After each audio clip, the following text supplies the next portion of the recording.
A simple fact that is hard to learn is that the time to save money is when you have some. Joe Moore. Saving money takes a conscious effort on our part, which is sometimes hard to maintain, but adding money-saving habits to our routine can really help us out with keeping more in our bank accounts. Number 10. Save your pennies. You may have seen it in cartoons and TV shows, or maybe you used to do this as a child. But as you go about your day, making small purchases here and there, try to set aside the quarters and dollars you get so you can take them home and place them in a piggy bank for your savings. It may seem silly and insignificant on paper, and maybe even in practice, but if you were to save all the little quarters and dollars that build up in your wallet and pockets during the course of the day, every last one of them would add up, and you'd have quite a bit of money in your savings. Once you've collected a substantial amount, you can carry all of the change you've saved up to the bank and put it in an account. Be sure to count them as you go along so you know the exact number you're putting in the bank when the time arises. Fighting the urge to spend your change on small things will be quite challenging, and what will be even more challenging would be to keep yourself from spending the money you've piled up once all of that change starts to become substantial.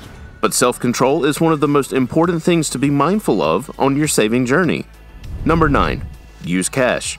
As our days go by and we run into certain expenses, it often feels easy to just use our credit and debit cards to pay for what we're purchasing to avoid the hassle of looking for the exact amount or something close while we search through our wallets.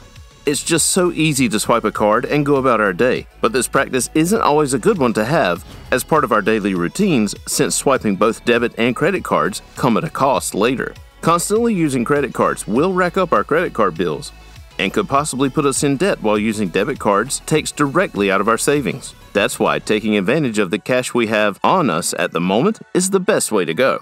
The ease that comes with card swiping also leads us to believe that we can buy whatever we want easily, since swiping a card is simple, but every time we swipe, money leaves us. It's very hard to remember when we don't actually see the money physically leaving our wallets or pockets, but it is happening. It's better to actually see ourselves removing our cash from our own pockets and into the hand of the cashier to remind us that we are indeed spending. So, try to make using cash a part of your routine as much as possible. Number 8. Take advantage of discounts. From grocery stores to supermarkets and clothing stores, all of these places offer discounts to their customers in one way or another. They're in more places than we think, and sometimes all it takes is looking a little extra to find them. Have you ever noticed that some stores sell certain food products for less money when their expiration date is drawing near? Just because they're close to expiring doesn't mean you can't buy them. Most of the time, when you go shopping for food, you usually consume what you buy within a week anyway. Food being sold at a discount due to expiration dates will usually expire in something like a month or two, so it's totally safe. Even if one store doesn't offer discounts on certain items, you can try going to another that might, in an effort to save money during your daily shopping.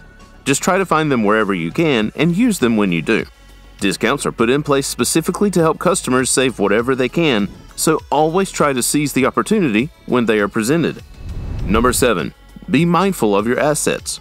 A good example of this would be to keep a firm grip on your phone while using it at all times. Or maybe even getting yourself a firmer phone case. Phone cases are cheaper than cell phones, so it would be better to spend a few dollars on a good phone case to protect your phone rather than having to buy a brand new one if it falls out of your hand and breaks in the process. Electronics and other assets have become such a part of our daily lives that we sometimes forget how fragile these things can be. Have you ever been casually talking to a friend with your phone hanging loosely from your hand? Has it ever fallen because of this? What about your laptop? Nowadays, they come in such small portable sizes that they're easy to just hold in one hand while we go about our day. While it's great that things like laptops and phones are becoming portable enough to just hold on to wherever we go, it also makes a lot of us careless with them since they're so light and small that we forget that they're with us. This can lead to accidents quite a bit, and sometimes it takes you dropping your phone in the wrong place once for it to be completely destroyed, leading you to have to buy a brand new one. To avoid this, try to be cautious with your electronics and even your other assets. Don't do fast-paced movements too close to your TV, and try not to speed in your car on the highway no matter how late to work you are. A car accident can not only damage your car, but even yourself, depending on how bad it is. So make protecting your belongings a habit that you practice daily to avoid unnecessary spending on repairs. Number 6. Compare prices before purchasing. Settling down in one place often leads us to sticking to the same places for various activities. We have our favorite place to eat, our favorite place to do our hair, and even our favorite stores.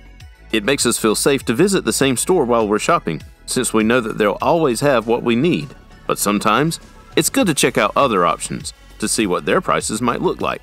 For example, your favorite grocery store sells milk at a certain price, but now that you're saving, you're wondering if you can get it for cheaper.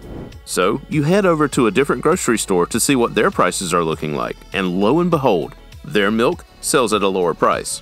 From there, you can take it a step further and try another store. While you're saving, it's important to compare prices so you can be sure that you're not wasting any money.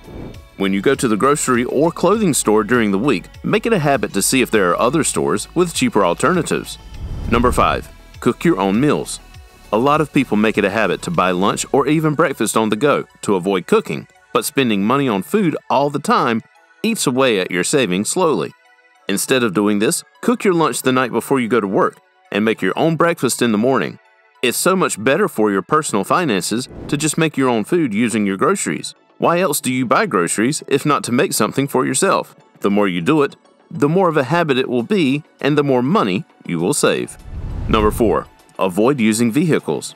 Driving our cars or taking the bus to where we need to go, even if it's not far away, can become so ingrained in our routines that we forget that there are cheaper alternatives.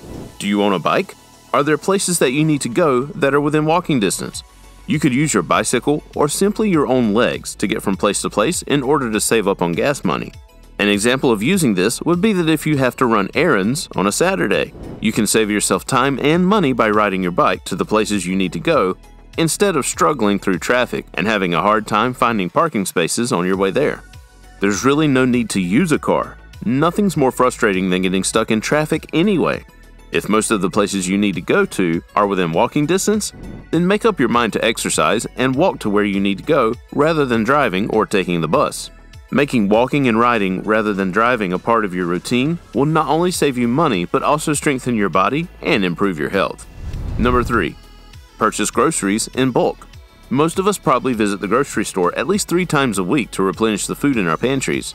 We usually just buy what we need for a few days and call it normal, but there's actually a better way to handle grocery shopping. There are some people who take buying their groceries in bulk very seriously, so they only end up going shopping a total of once a week. The people who do this tend to buy everything they need for the week on a Saturday and save themselves the hassle and the extra expenses during the week by doing so. Purchasing things in large amounts may seem costly, but it's actually better for your savings once you look at the bigger picture. So remove grocery shopping 3 times a week from your routine and add shopping in bulk on a Saturday to it instead. Number 2. Control spending impulses. Have you ever been on your way home from work but stopped at a pastry store to buy something sweet because you drove past it? This is an example of a spending impulse. It can often feel so good to just buy something we like after seeing it while we're out and about. But these impulses are a big part of what's stopping us from saving. Cupcakes may be tasty, but do you really need to buy one every day on your way home from work? You honestly don't have to. So try wising up and instead forming a habit of telling yourself not to buy things that seem appealing while you go about your day. It's better to save up than to spend on small things that look nice from a distance. You'll thank yourself later for being wise and choosing your savings instead of something that brings you pleasure for a few split seconds. If you enjoyed it so far, please like this video and leave a comment. What is your best way to save money? Number 1. Track your expenses. Smart people go home after a long day and open their laptop before bed to go through a spreadsheet that takes account of everything they spend their money on daily. Tracking your expenses now and then can not only help you to see where your money's going, but can also give you a clear idea as to how much you're spending on what and whether what you're spending on is worth it. Yes, it probably sounds like a chore to set up a spreadsheet or a document and make a habit out of going through it every day to add what you spend money on or to see where your money's been going. But it really does come in handy in the long run.